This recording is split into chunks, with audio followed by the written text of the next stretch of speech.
Dear Himeko, Mr. Yang, and Pom Pom, we're all good here on the Xianzhou Lafu, so no need to worry.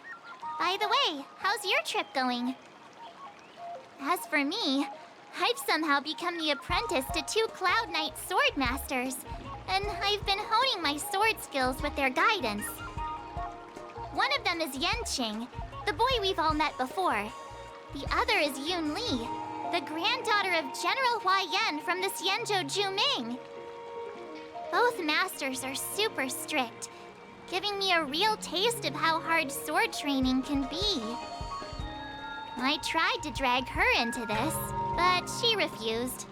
Then I tried to rope Dan Heng in, but Master Yanqing wouldn't have it.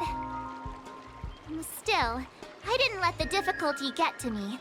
In just a few weeks, my sword skills have improved a lot. Both my masters think I have unique talents in swordplay, and are literally fighting each other to teach me their skills. Thanks to their guidance, I've actually made some progress. When I get back to the Express, I'll definitely show off my skills and impress you all. Looking forward to your reply. Yours, March 7th.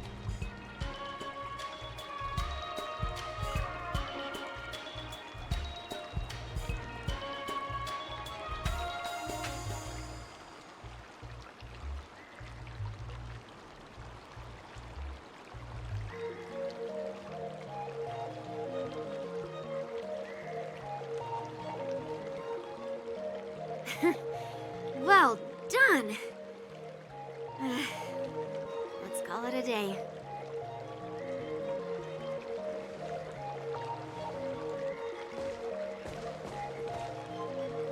Miss March's sword skills are really coming along. She'll hold her own just fine in the war dance.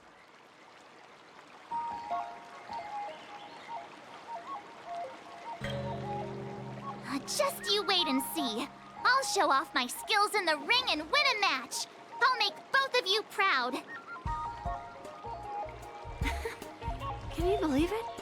March 7th has actually become a pretty decent swordmaster in such a short time. Now I understand why Grandpa always had a grin on his face while training me. Are you sure he wasn't laughing at you? Oh, shut up!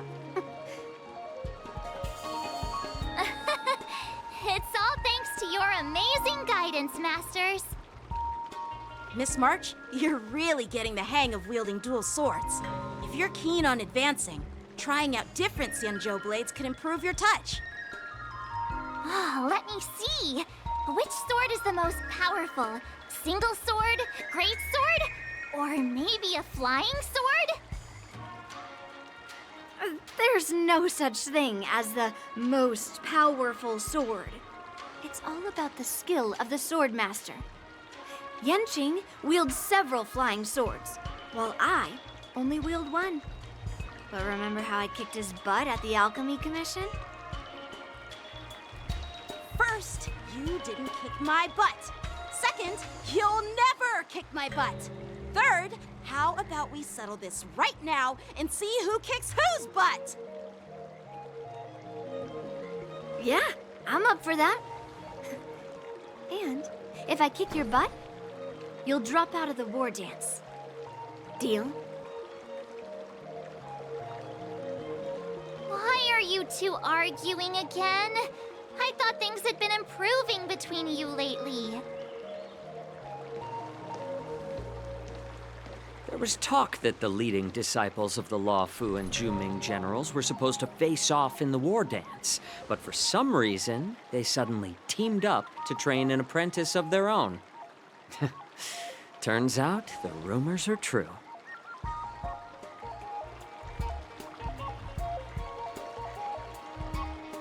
Tomorrow is the big day of the war dance. Shouldn't you two be focusing on honing your skills instead of teaching swordplay here? You're... Oh, that's right! You're the pink-haired box from the Yaoqing!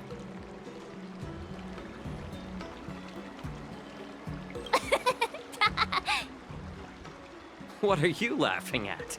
You've got pink hair too. I'm Jiaoqiu, the healer working for the general of the Senjo Yaoqing. Ah, got it. So, you're the participant attending the war dance on behalf of the Yaoqing. And you were trying to sneak a peek at our training? Sorry for the misunderstanding. I don't know anything about martial arts. I'm just here on the general's orders to take care of some official business.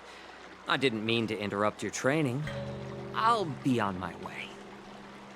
If you know nothing about martial arts, why were you smirking earlier? Well, my curiosity got the better of me, I suppose. When I heard Miss March's pondering about what to learn, I couldn't help but wander over. From my professional experience, cleavers, slicers, chopping knives, and carving knives are all just tools. Kind of like frying, sautéing, boiling, and deep frying in cooking. They're just ways for people to show off their skills. How you use them really depends on the ingredients you're working with. It's like your sword teaching methods. If you align your ingredient, in other words, your apprentice's natural tendencies, with the right cooking method, by which I mean the teaching method that best suits her, she'll make double the progress in half the time. For example, golden eggplant tastes best when fried, cloud peppers when stir-fried, and yellow boulder beef when simmered. It's all about discovering the nature of the ingredients. Apprentice.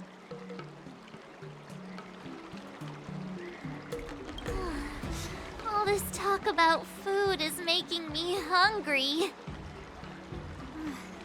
Aren't you a healer? Why are you talking about food? Well, it's just a metaphor. The medicinal school I follow on the Senjo Yaoqing is called the Ranja School, that specializes in food therapy. So it's only natural that I know a thing or two about cooking. So, you're the general's cook? I'm a healer.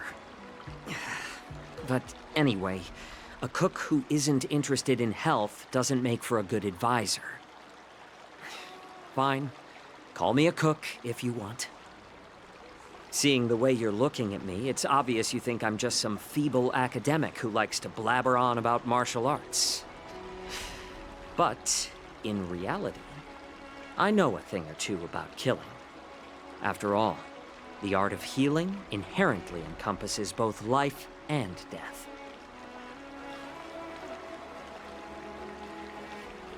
Why is this guy suddenly getting all serious with kids? Do you recognize this bottle of medicine in my hand? No. This is called tumble dust, an extract from an exotic flower named Yabra. Ugh, is it poison? Well, it depends on how it's used. With just one drop, it's able to numb a patient's body during surgery, making them painless throughout the entire process. However, increase the dose or the potency, and it'll slow the metabolism, making the blood thin and resulting in the loss of all senses. Even long-life species cannot escape its effects. This thing can save lives or take them. It's more powerful than the swords in your hands. That may be so, but still, I prefer settling things with a sword than, you know. Huh. Looks like I did get you all wrong. You're not a feeble scholar, but a sinister and despicable one. Hey, why the insults all of a sudden? I'm just sharing some medical knowledge here, not persuading you to poison anyone. Seems like you get real excited when talking about poison. I can't tell if that's an honorable thing or sinister. Picture this. 2 individuals. The one standing is full of malice. The other lying down is honorable and righteous. How can the one who's lying down label the one standing as sinister? In the throes of combat, where life and death hinge on a singular moment, every idea fades into nothingness. The only thing that matters is staying alive.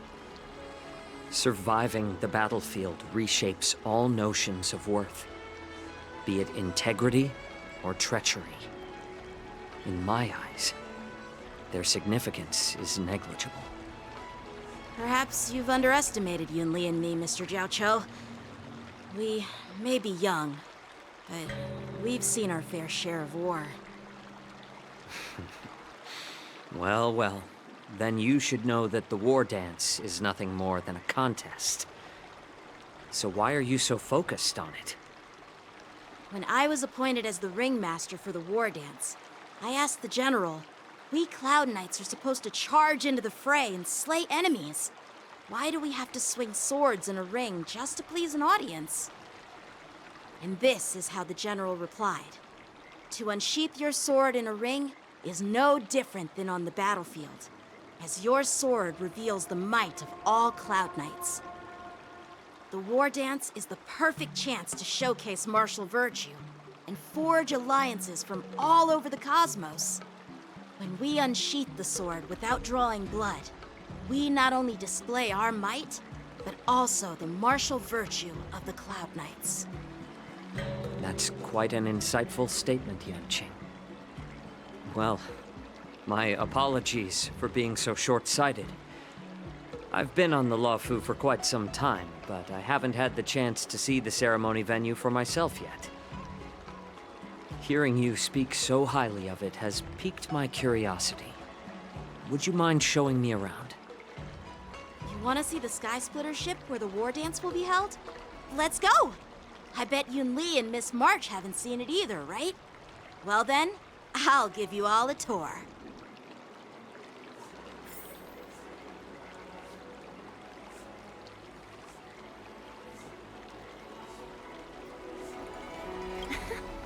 Can you believe it? March 7th has actually become a pretty decent swordmaster in such a short time. Now I understand why Grandpa always had a grin on his face while training me. Surviving the battlefield reshapes all notions of worth, be it integrity or treachery. In my eyes, their significance is negligible. Let's go. I'll give you a tour of the Sky Splitter.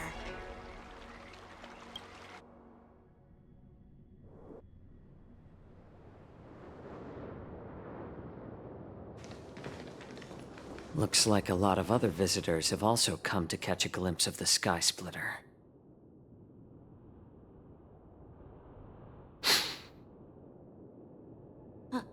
What's up, Mr. Jiaoqiu? No, it's nothing.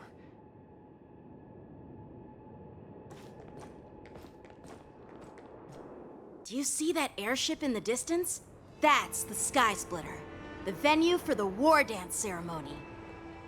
It doesn't look all that impressive from this distance.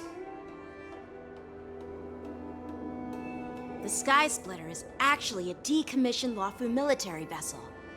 People aren't allowed on board until the war dance officially commences. Tomorrow, when the bell rings and the ceremonial cannons roar, I'll be there representing the Cloud Knights of the Xianzhou Luofu, standing in the ring, ready to take on challengers from all over the cosmos. Since I was a kid, I've been training in swordplay and the art of war under the general. Every day, I'd swing my sword 10,000 times, and then thrust it 10,000 times, repeating the process over and over. I understand that I'm not like other kids. I never envied the toys and freedom they all had. I never found sword practice boring or hard. Even in the thick of battle, facing down savage abominations, I never felt scared. Each day, I could feel myself getting stronger and stronger, and I racked up countless victories. It's the best feeling in the world. But then, I faced a really tough opponent. And just one slash shattered my confidence into 1,000 pieces. That's when I felt true fear for the first time. Maybe that's what Mr. Jiao Cho meant by life and death hinge on a singular moment. Every idea fades into nothingness. After that, I had to pick up the pieces and try to put myself back together. But no matter how hard I tried, I couldn't seem to find my old happy self again. I often ask myself, why do I wield my sword? If defeat is inevitable, why do I continue to fight?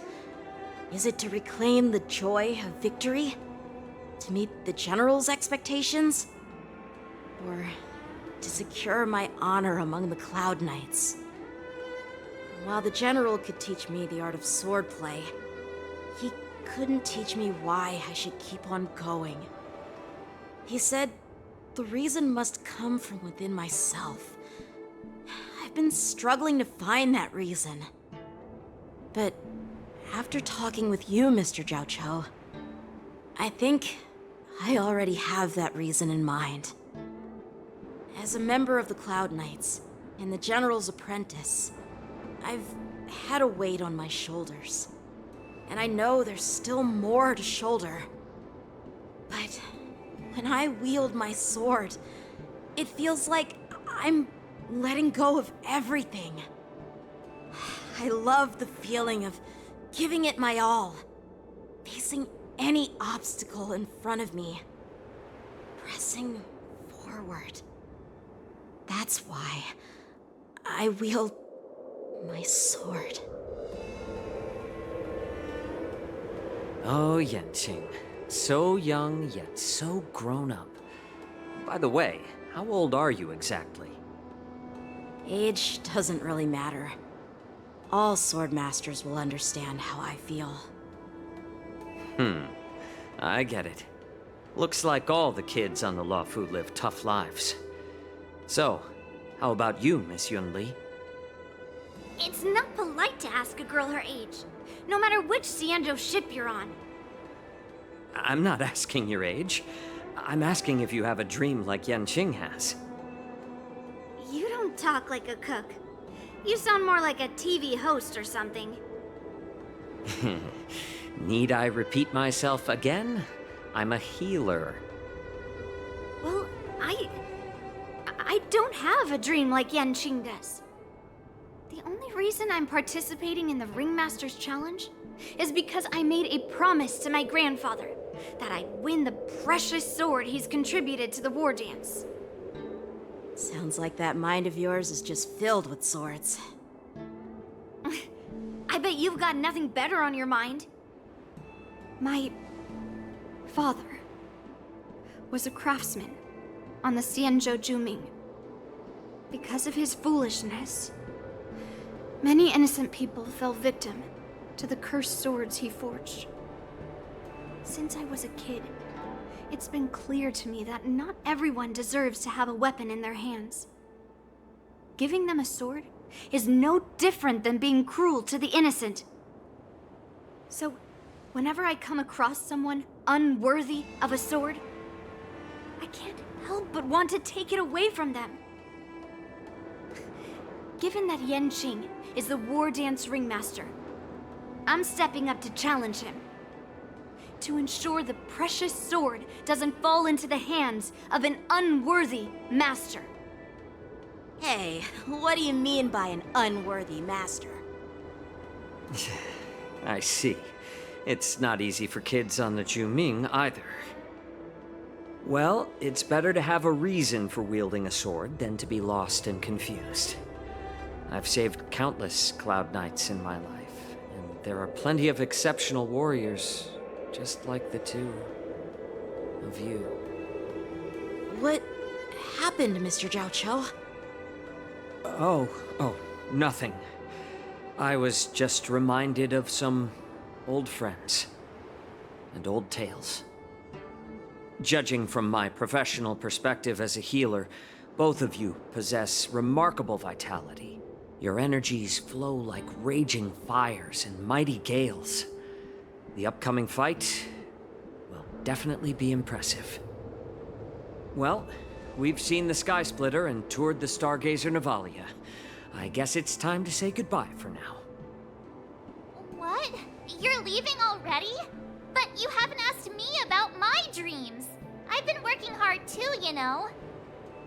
It's getting late, Miss March. Unlike you lot, I'm a grown-up bound by responsibilities and duties. The tasks entrusted to me by the General won't complete themselves. By the way, Yanqing, is it normal to have so many people wandering around in an automated area like the Stargazer Navalia? Actually, this is a restricted area. But since you're all guests, I made an exception, so you could take a look around. I understand. Well, I'll take my leave. I wish you both the best of luck in the ring tomorrow.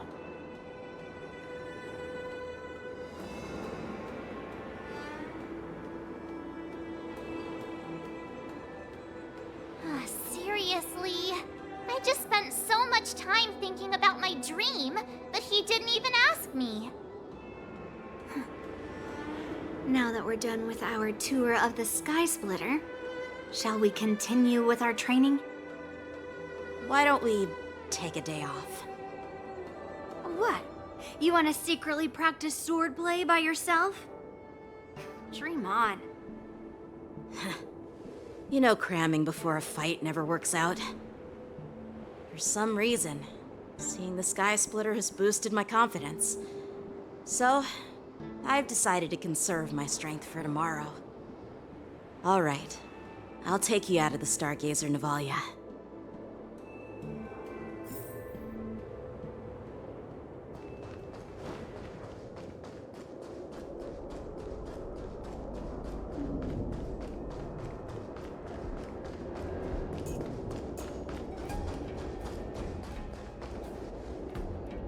Just shut up, Red Fang! This is not a beast ship. I need some time to take care of things. You willingly donned the skin of a lowly beast to join this mission, dedicating yourself to our glorious cause. And now you're telling me you can't handle it? Do you realize how many ships we need? I'm doing my best, all right? It takes time to figure all this out. When the guns go off tomorrow, all eyes will be on it. That'll be our only chance. How's that? Who's there?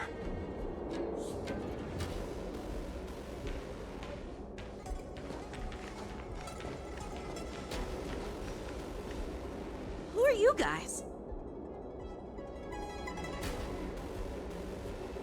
An impromptu inspection. Why are there outsiders loitering in Stargazer Navalia? And a bunch of kids at that. Hey, kids, didn't your parents ever tell you to stay away from the Stargazer Navalia? I know it's an automated facility, but it doesn't mean you can just break in and do what you want.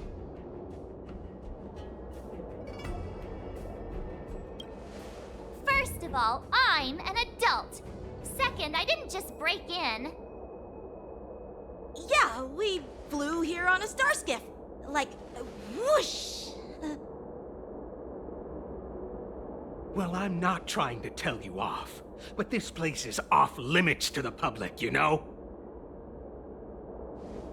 Big sis, let's go. I want to play in Everhunt Plains.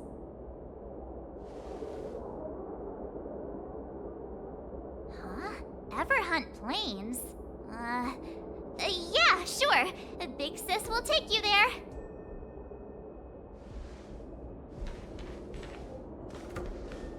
Shuha! You should have let me. Shh, the overhaul is done, and everything looks good. We should leave.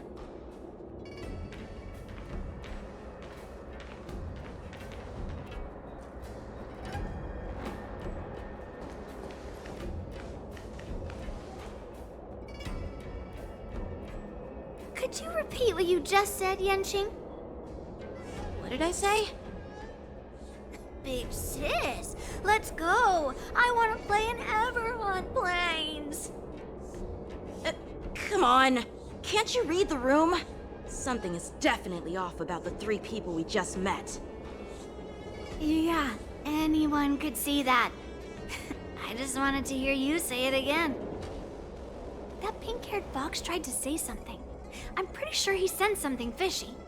Since he's not familiar with this place, he just dropped us a hint. But you didn't seem to be paying attention at all. I knew that from the beginning.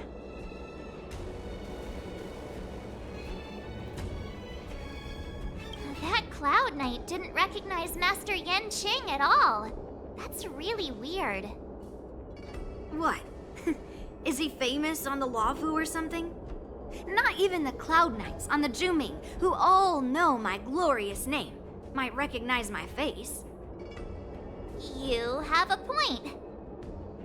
A Cloud Knight, a member from the Skyfaring Commission, and a craftsman. They're from various departments, and the reason for the overhaul seems legit. But one of them blurted out some weird language just now. Did you hear that? I have a feeling that if we secretly tail them, we'll definitely catch these guys in the act. Follow my lead, and be careful not to blow our cover.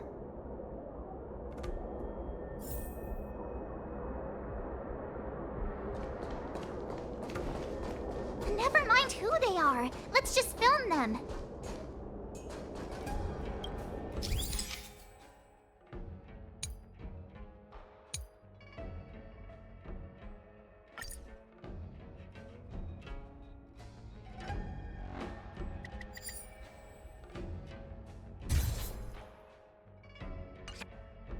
We should have just killed those lowly beasts.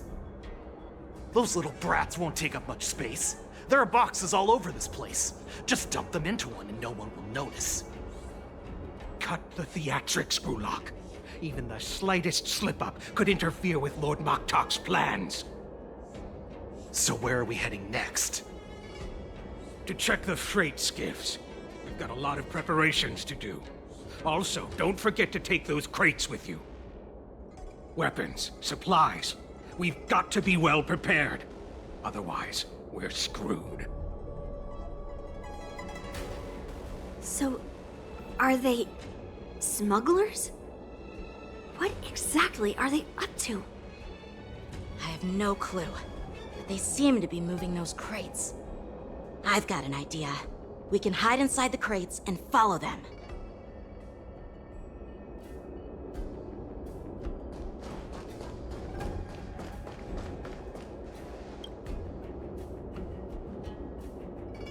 Ugh, it's so cramped in here. I can hardly breathe. Just hang in there.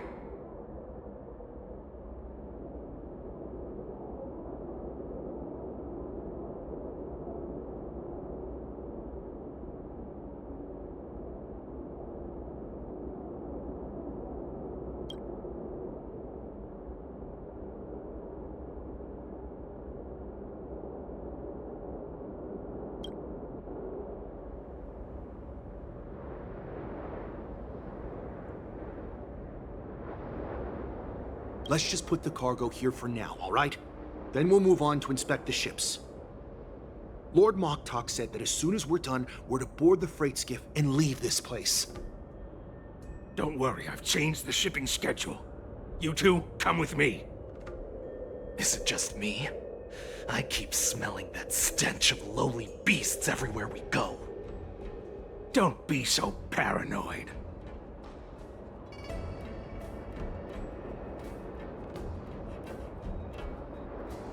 Looks like they're planning to escape on the skiffs in Stargazer Navalia. They keep talking about their plans, but where do they come from? And what do they want to do on the Xianzhou? They're definitely up to something bad. Wait, they disappeared. Let's catch up to them.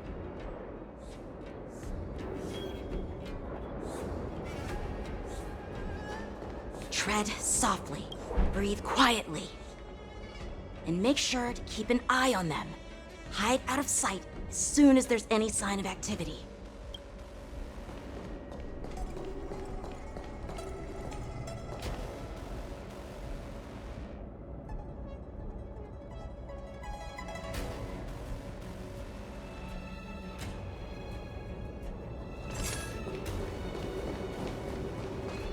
Watch out!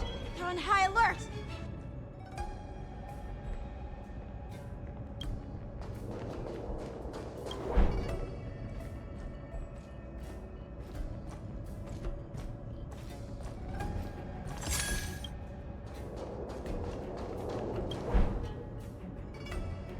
Don't be so paranoid. We're running out of time. Get over here! Shuhard, I'm coming!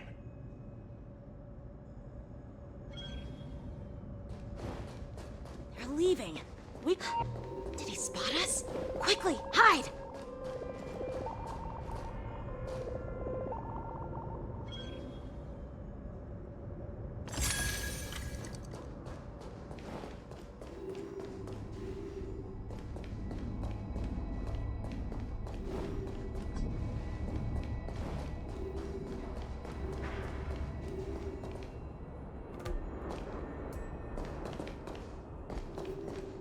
What are they up to?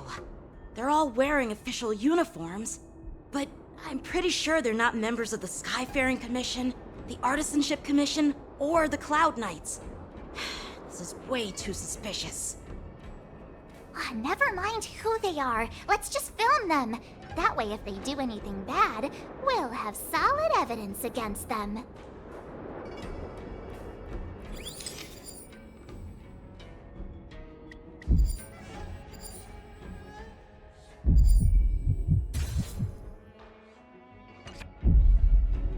Look at this. A freight star skiff with enough room to fit at least 20 of my men. I'll let the others know and have them prepare more star skiffs. Once we're past the checkpoint, there will be beast ships waiting for us. Lord Moktok is ready. The revival of our ancient bloodline all hinges on this operation. What did he just say? Beast ships?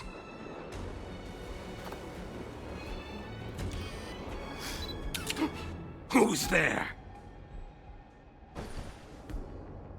It's those brats!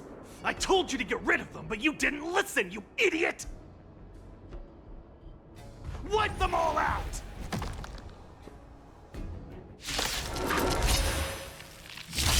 Borison? Adusa! Die, you lonely beasts! Nice job! Take your positions. Let's improvise. We came together, converge and awaken. All things human creations. That was sneaky.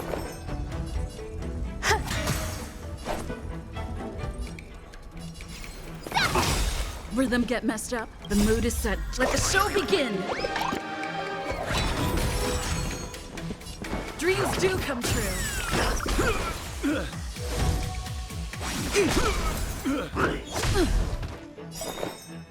Every petal, all will be swept away by the wind.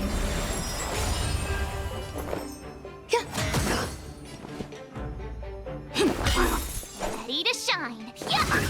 I see through you. Still the same old. Eternal. Let's improvise. Awesome! Watch this!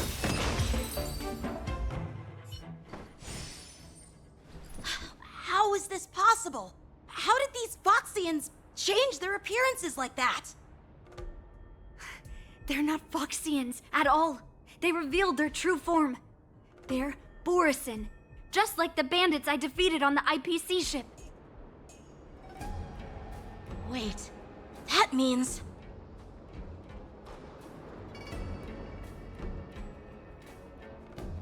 Well, how did the Borison manage to infiltrate the Cienjo? It's not just a simple disguise of wearing our clothing and shaving their whiskers. they're somehow able to alter their appearance to be indistinguishable from Foxians. They even have official IDs for the Skyfaring Commission, the Artisanship Commission, and even the Cloud Knights? Let me check this fake Cloud Knight's tag. Maybe it'll give us some clues. Lujun, an officer of the Patrol Defense Squad? Wait! What's the matter? I encountered a patrol officer named Lujun before. It was a few weeks ago, when we were transporting the Borison prisoners. They can forge official identities and move around the Xianzhou without raising suspicion. Oh no, this is bad. Even worse. If you find one cockroach on the Express, it usually means... There are more Borison hiding on the Xianzhou. I bet their plan is much bigger than just stealing information. We've got to report this to the Seat of Divine Foresight.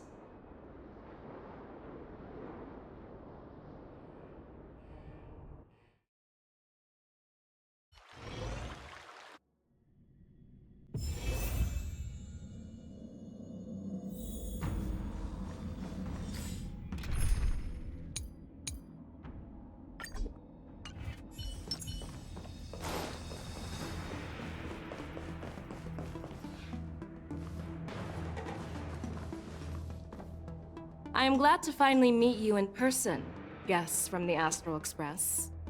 I'm Fei Xiao, the General of the Xianzhou Yaoqing. Let me introduce our guest to you. The one dressed in green. He's the reincarnation of Imbibitor Lune, and the person behind him is the newest member of the crew. I've heard a lot about you. Outside the reports from the Law Fu, the Skyfaring Commission of the Yaoqing has also gathered plenty of information about both of you. I've been eager to meet you face to face for reasons that I'm sure General Jing Yuan has explained, right?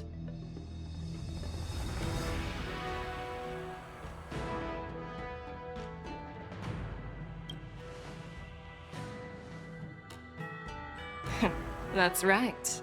But don't worry, this isn't a trial. I just want to have a chat with you and get a better understanding of the facts. According to General Jing Yuan's report, the Ruin Legion is to blame for the Ambrosial Arbor crisis, and all Arbiter Generals should pay attention to the Ruin Author's movements. Over the years, the Destruction's minions have wreaked havoc on countless worlds, and the Alliance has been keeping an eye on them, but no one expected them to join hands with the remnants of the Abundance. The damage caused by the Ambrosial Arbor crisis was far less severe than expected, which is good news for us. However, it was quite different from the Ruin Legion's usual style of destroying life wherever they go. While I trust the bravery of the Divine Foresight and the Nameless, I'm curious about some details missing from the report. I'd like to take this chance to have an exchange with both of you. Let me be clear, the questions I'll ask might not reflect my actual thoughts, so please don't take offense if any of my questions seem a bit harsh. Please go ahead, General. But keep in mind we can only answer based on what we know. And perhaps you already have the answers to your questions in your heart. You have a clever tongue. I like it. The Merlin's claw is quite articulate. Right now, her intentions are unknown, and Jing Yuan wants us to be honest. Maybe I'll just stick to the facts we know. Let's cut to the chase. Before the crisis struck, the Astral Express was guided here by a Stellaron hunter, a wanted felon, in an attempt to resolve the Stellaron crisis. However, everyone in the cosmos knows of the Stellaron hunter's reputation. So, why did you place so much trust in them? Could it be that some of you have a connection with them?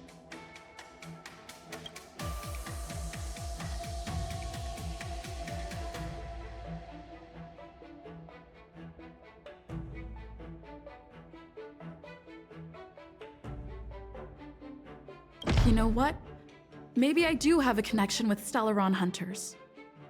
Oh, now that's interesting. Looks like you're quite close to the Stellaron hunters. However, I must warn you that they are wanted felons.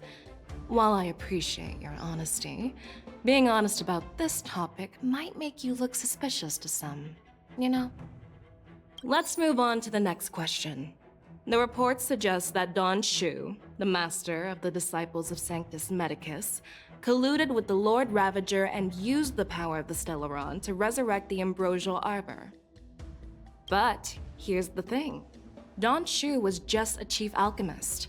Even if she colluded with our enemies and summoned the Stellaron, how did she manage to bypass the Videodora guards around the Ambrosial Arbor?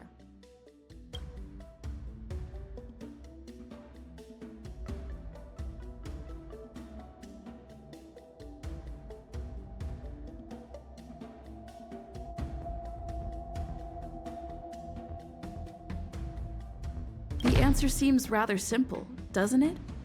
The preceptors of the Law Fu abandoned their duty to guard the Ambrosial Arbor and colluded with the disciples of Sanctus Medicus. That's a possibility. But there's another scenario to consider. General Jing Yuan brought back Mr. Don Hung, who had been in exile for a long time. As a result, Don Hung parted the seas, eventually leading to the resurrection of the Ambrosial Arbor. I never intended to trespass on the Xianzhou ship, but... If you had no intention to trespass, then why did you return to the Xianzhou ship before your exile was lifted? I was concerned about the safety of my companions, so I had to act brazenly. I alone bear the blame. Please don't worry, Mr. Don Hung. If someone must be held accountable, it won't fall solely on your shoulders. According to the report, Lord Ravager Fantilia is the mastermind behind the entire conspiracy. She disguised herself as an ambassador of the Skyfaring Commission and traveled with you, only to vanish without a trace later on. It seems too convenient to label her as a scapegoat.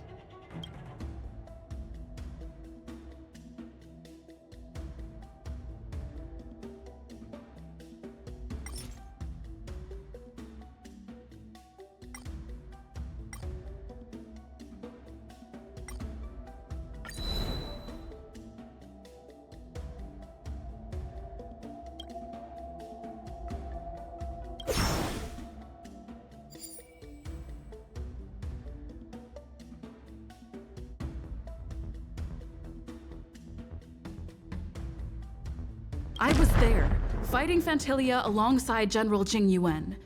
But she absorbed the power of the Ambrosial Arbor and gained an almost indestructible physical form. Perhaps that was her intention all along. So, a pawn of the destruction wanted a flesh and blood body to live in. Interesting. That's quite a new perspective. Oh, it seems that your answers have addressed all my questions. Generals, I am finished with my questioning. So, what do you think, General Fei Shao? Have the doubts in the report been cleared up? The two nameless have been honest in their answers. Even though there are some tricky details, my intuition tells me there is nothing wrong. However, the 3 questions I posed earlier were not just for the nameless, but for you too, General Jing Yuan. First, the disciples of Sanctus Medicus grew uninterrupted on the Law Fu, yet the 6 charioteers were not aware of it. That was a dereliction of duty. Second, you believed in the Stellaron Hunter's prophecy and entrusted outsiders to solve the crisis, even granting them access to the Plague Mark. That was a dereliction of responsibility. Third, you insist on holding the war dance right after the Ambrosial Arbor crisis, putting the Law Fu back in the spotlight. That is a dereliction of wisdom. Merlin's Claw. Is this your line of thinking? Or the 10 lords? From the moment I walked in, I made it clear that the questions I'd ask might not reflect my actual thoughts.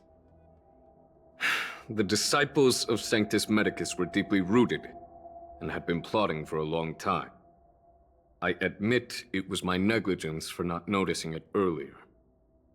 As for the Stellaron Hunter's prophecy, I didn't believe all of it, but in the end, the Law Fu did survive the Ambrosial Arbor crisis.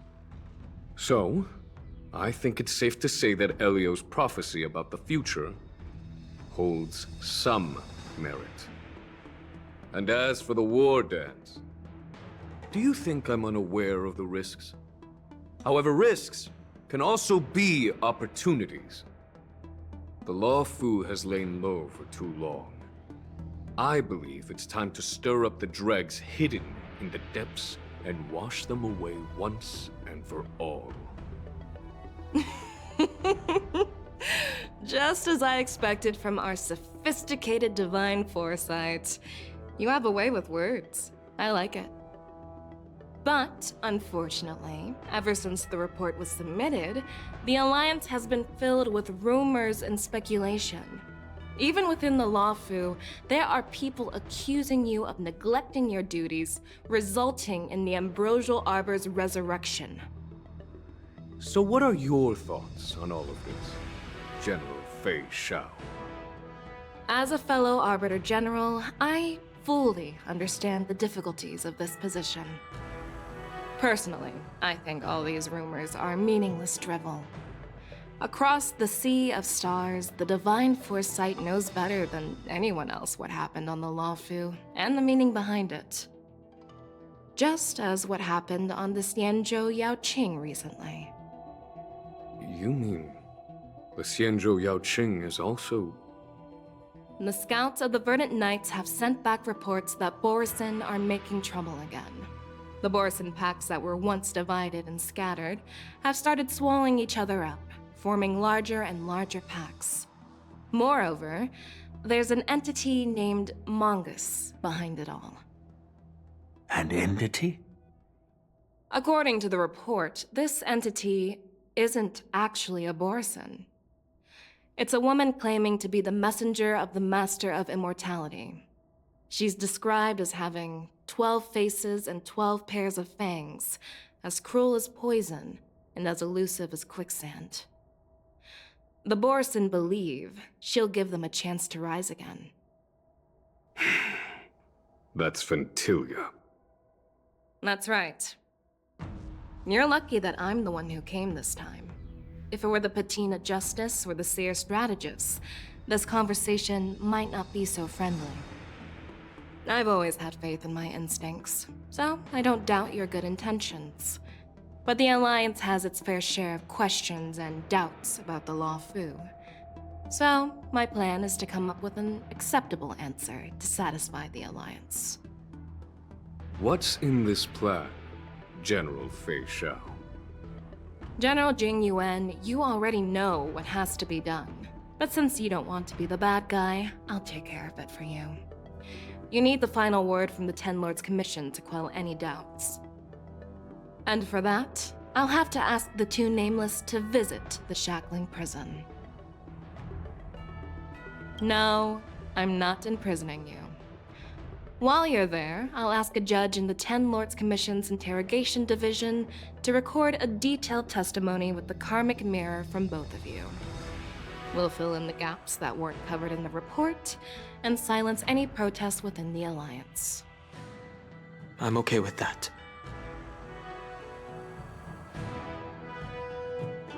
Worried that I might go back on my word and keep you in the Shackling Prison? Relax. If I wanted to do that, you'd already be behind bars. Once you're done with your testimony, you're free to come and go as you please. Then, as the Merlin's Claw requests... Oh, there's one more thing. This testimony is for silencing the voices of opposition within the Alliance. But I would like to urge General Jing Yuan to listen to the pleas of the Foxians on the Xianzhou Yaoqing. So, you are here for Hule. Exactly. Hule is locked up in the Luofu's shackling prison. Since he is the broodlord of the Borsen, I want to transfer him onto the Xianzhou Yaoqing and imprison him there. The recent movements of the Borsen suggest they're planning something big, so we must act preemptively. It makes sense to have the Foxians keep an eye on their arch-nemesis. Since you trust my judgment, I'll repay that trust. What do you think about all this, General Huayan? I was worried this would turn into a heated argument, but it seems like both of you are on the same page, solving each other's problems. I couldn't have asked for a better outcome. And as for Hule, I'll send my Lieutenant Zhao Chou and Moza to check on his condition in prison and ready him for transport. If there are no more questions, shall we get this started?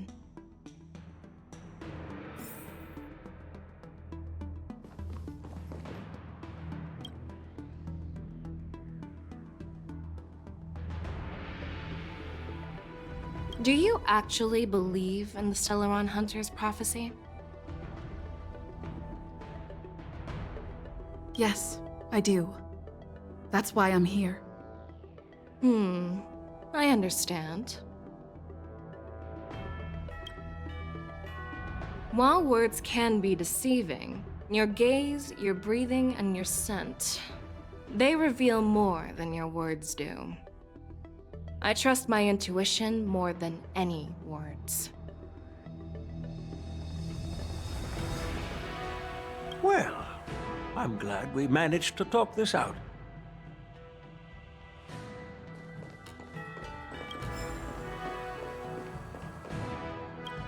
You're definitely... I hope you'll walk alongside the rainbows. I'm really sorry about all this. But the testimony in the shackling prison won't take up much of your time. I'll call for a messenger to take you to the interrogation division. You just need to give your testimony, and then you can head back. So no need to worry. As you wish, General.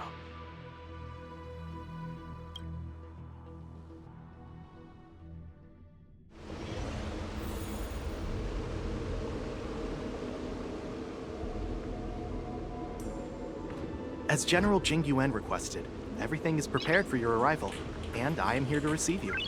The judges at the interrogation division also know your purpose in coming.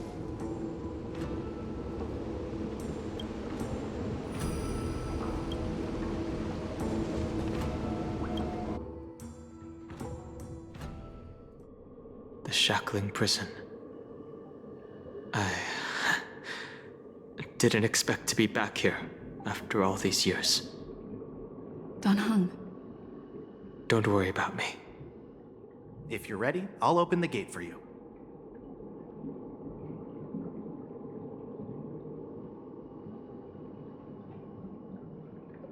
Well, technically, the shackling prison is spread out across multiple delves, and the ancient sea is just where they overlap. Please, come on in, dear guests.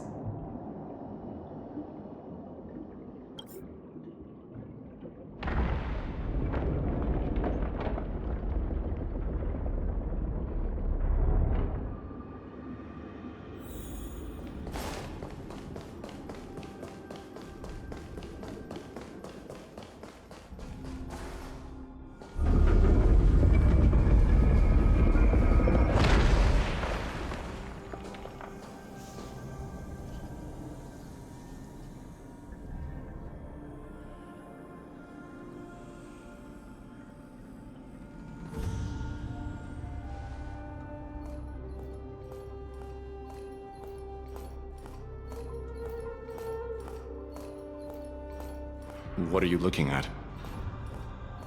The shackling prison on the Luofu is completely different from the one on the Yaoqing. It's completely underwater. Whether it's in the clouds or underwater, breaking free would still be a piece of cake for me. Still thinking about your old jailbreak tricks, huh? Forget it. You're free now. Just don't do anything stupid, or the judges will throw you back in there and lock you up for a few hundred years. You'll see me again in just a few days. Taking Hule back to the Yaoqing means a lot to the Foxians on the ship, and to the General herself. So stay alert.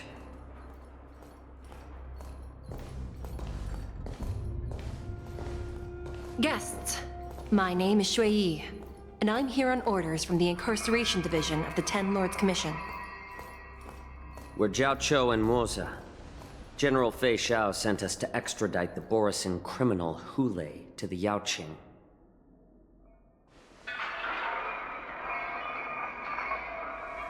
We're here to inspect the conditions of his imprisonment and make preparations for the handover and transportation. I assume you've been briefed, Your Honor. Your visit request has been approved. I'll be your guide for this trip.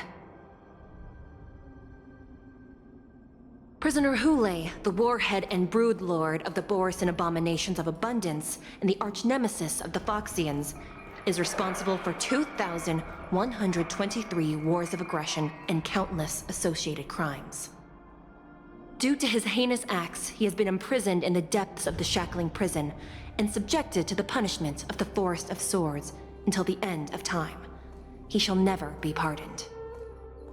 No need to repeat his crimes and sentence, Your Honor. He is the greatest enemy of us Foxians.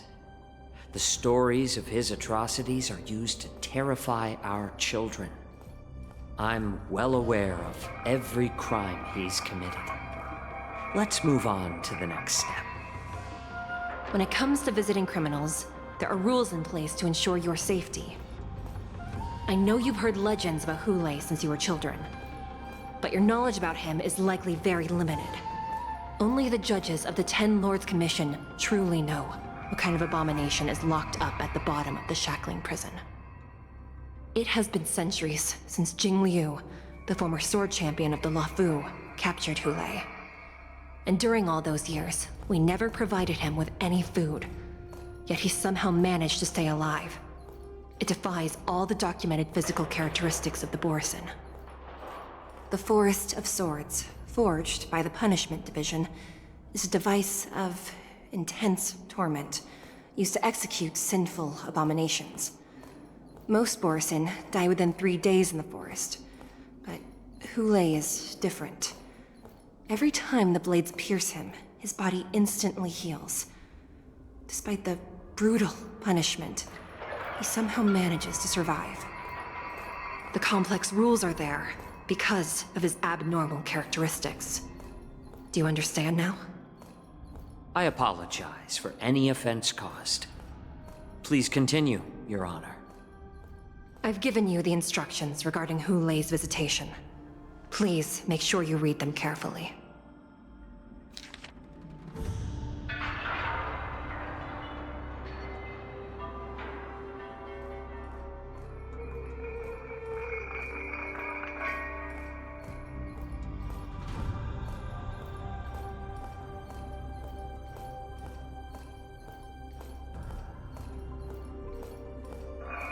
And please, take this pellet before proceeding. No, I'm not taking random medicine. Then you won't be allowed to visit Hule. Just swallow it already. Hule is like all Borisin. He can release a pheromone called lupatoxin that induces fear. Thousands of years ago, we Foxians were enslaved by the Borisin. Not because we were naturally weaker, but because of their lupatoxin. This pill is for our own mental well-being. I understand. I knew you were a reasonable person. Now that we've taken the medicine, let's proceed.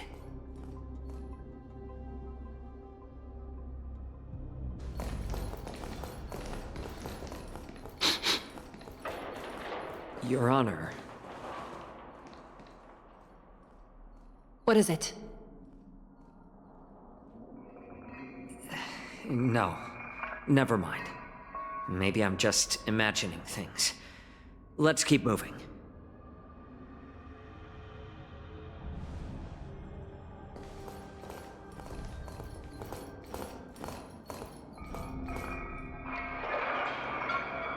Here we are.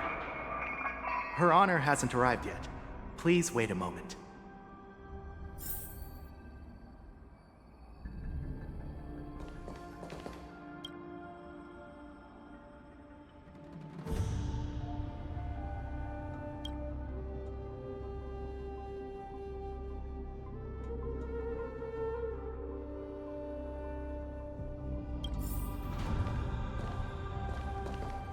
This place.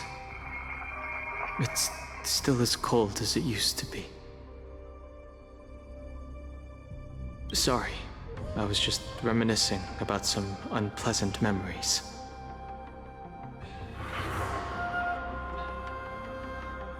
Thank you. It's all my fault that you were involved in the Xianzhou's problems. You shouldn't have to see the inside of the shackling prison. I'm so sorry. I wish I could show you the real sights of the Luofu.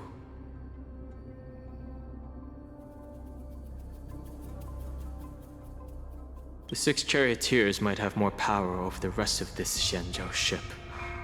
But here, in the shackling prison, is the judges of the 10 Lords Commission who call the shots.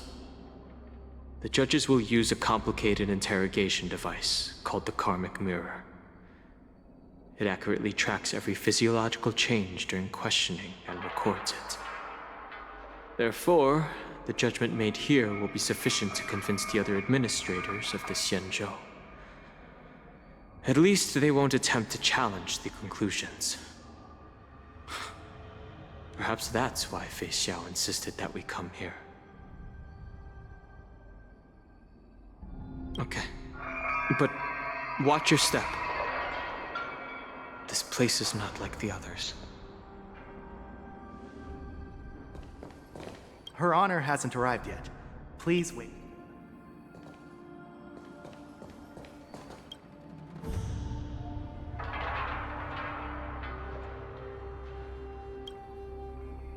Welcome, dear guests from the Express. Judge Hanya of the Interrogation Division. We've met before.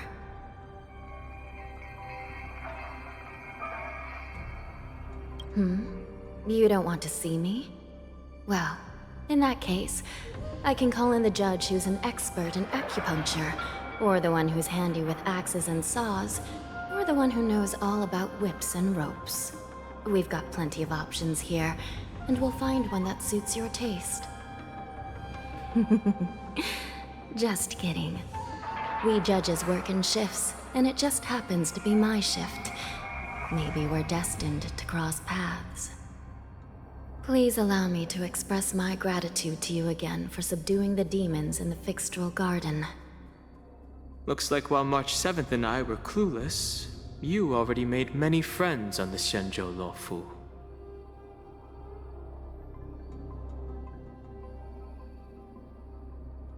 Even though you and I have met before, we can't show any favoritism under the 10 Lords.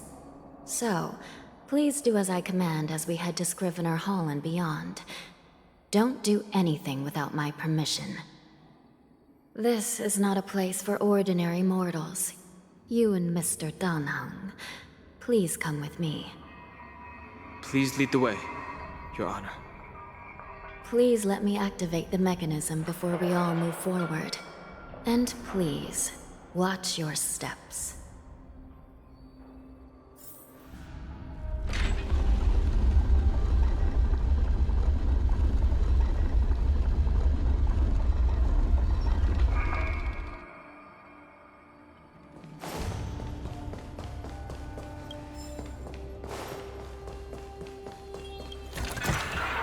Looks good.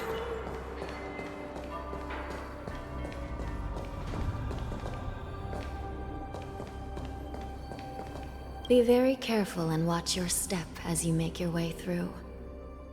The terrain inside the shackling prison is treacherous. One wrong move, and you could end up plunging into the depths. And if you're really unlucky, you might be frozen solid or burned to a crisp before anyone can help you. Gee. But with your skills, I don't think you need to worry about that.